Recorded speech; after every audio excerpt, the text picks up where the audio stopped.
Warga sipil hingga tim medis jadi korban serangan tentara Israel ke Gaza, Palestina.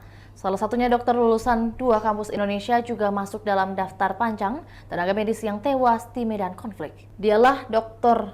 Muin Al-Surafa, dokter lulusan Universitas Gadjah Mada di Yogyakarta dan Universitas Negeri 11 Maret, Solo. Dokter berkewarganegaraan Palestina itu salah satu relawan Bulan Sabit Merah Indonesia (BSMI). Dokter Muin tewas seusai rumahnya dibom tentara Israel pada Minggu 15 November 2023. Akun Facebook Fitria Aga Haki juga mengungkapkan sosok Dokter Muin. Dalam unggahan tersebut dijelaskan bahwa Dokter Muin memiliki prestasi yang mentereng semasa belajar di Indonesia. Dokter Muin merupakan penerima beasiswa untuk melanjutkan studi pasca sarjana di UGM pada tahun 2010. Dari UGM, Dr. Muin melanjutkan program pendidikan dokter spesialis di UNS Solo pada tahun 2024. Setelah menamatkan kuliah, Dr. Muin kembali ke Palestina. Kepulangan ini sangat dinantikan mengingat keahlian di bidang anestesi sangat dibutuhkan di Palestina, terutama di lokasi konflik.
Itulah tadi berita Hot News kita pada hari ini. Saksikan berita Hot News lainnya hanya di kanal YouTube dan Facebook Tribun Timur.